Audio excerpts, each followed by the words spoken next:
semua, saya Cikgu Hafizal akan mengajar topik pengenalan kepada grafik komunikasi teknikal. Topik pertama sekali dalam tingkatan 4. Mari kita sama-sama belajar topik ini. Sebelum kita pergi lebih jauh, marilah sama-sama kita melihat objektif pelajaran kita pada hari ini. Yang pertama, murid dapat menerangkan agensi terlibat dalam kepiawaian lukisan teknikal di dalam dan luar negara. Yang kedua, murid boleh membezakan antara sistem unjuran berpusat dan sistem unjuran selari. Yang ketiga, murid boleh mencadangkan bidang kerjaya berkaitan grafik komunikasi teknikal ataupun GKT. Berikut adalah logo-logo bagi agensi yang terlibat dalam menyediakan dan memberi piawai kepada produk dan perkhidmatan. Antaranya ialah SIRIM ataupun Institut Piawaian dan Penyelidikan Perindustrian Malaysia.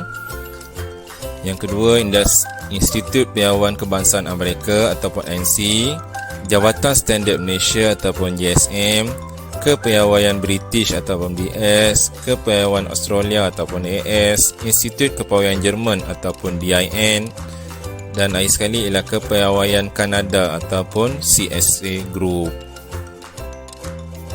Berikut adalah 9 agensi penting di dalam dan di luar negara yang terlibat dalam memberi kepiawaian dalam lukisan teknikal ataupun memberi kepiawaian dalam produk dan perkhidmatan. Antara peranan agensi kepiawaian dapatlah dirumuskan seperti berikut. Yang pertama, menyeragamkan segala butiran dan simbol yang digunakan oleh pelukis teknikal. Yang kedua, membantu organisasi pembuatan dalam memastikan mereka memenuhi keperluan pelanggan dari segi kualiti dan keselamatan yang boleh digunakan pakai serta menepati keperluan standard antarabangsa. Yang ketiga, meletakkan pengurusan dalam sistem pengurusan yang baik dan berkualiti. Sebab ini juga, murid dipengenalkan dengan sistem unjuran dalam lukisan teknikal.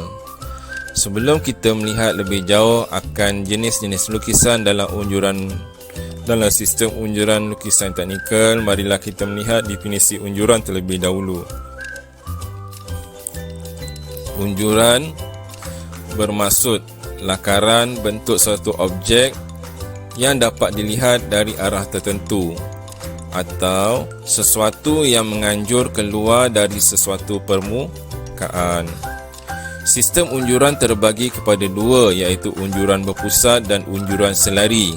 Pecahan bagi setiap unjuran dapat dilihat dan dinyatakan seperti dalam gambar rajah berikut.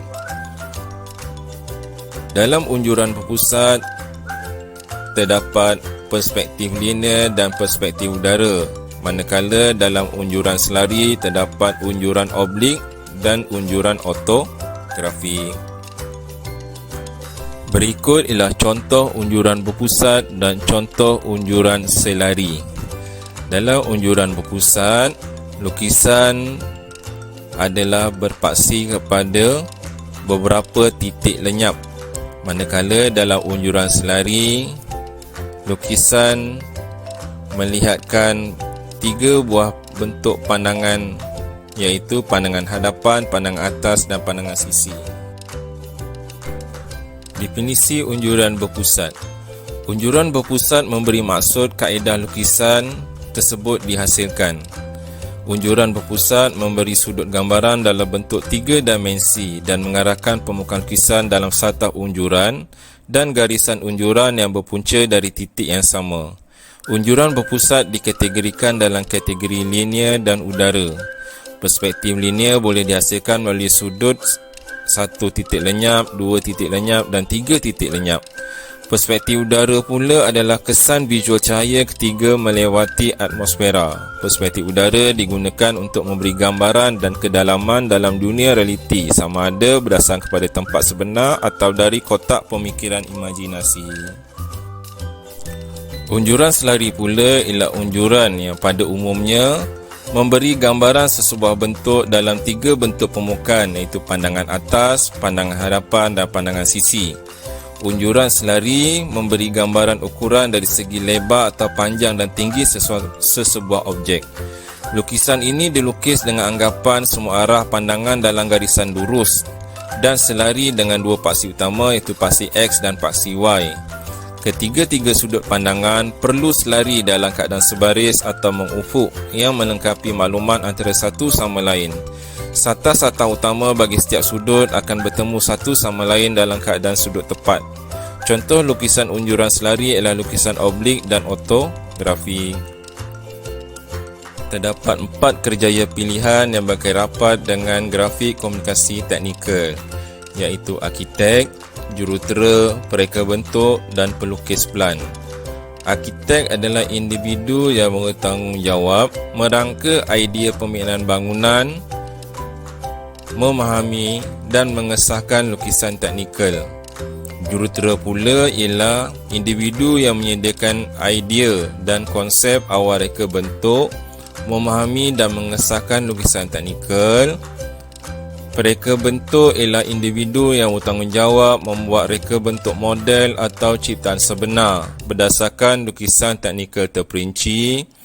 Dan akhir sekali pelukis plan, iaitu individu yang berperanan menyediakan lukisan teknikal yang terperinci berdasarkan konsep awal reka bentuk atau idea pembinaan bangunan. Dalam lukisan teknikal, ada beberapa alatan yang perlu pelajar miliki untuk melukis lukisan dengan baik dan mudah. Pertama sekali ialah meja lukisan atau papan lukisan yang diperlukan untuk melapik kertas dan menjadi ruang kerja melukis lukisan menjadi mudah.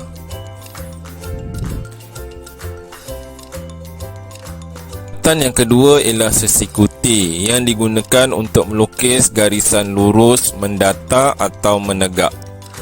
Selain itu, sesikuti juga digunakan untuk menyangga sesiku set.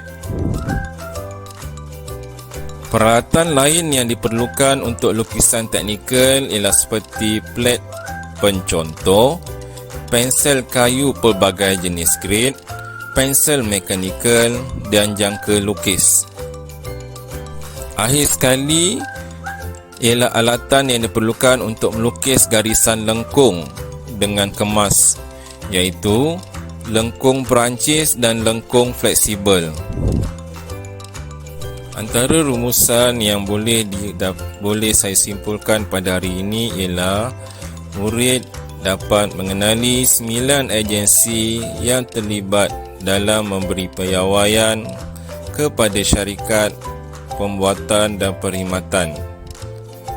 Selain itu, murid juga dapat mengenali peranan agensi kepiawaian.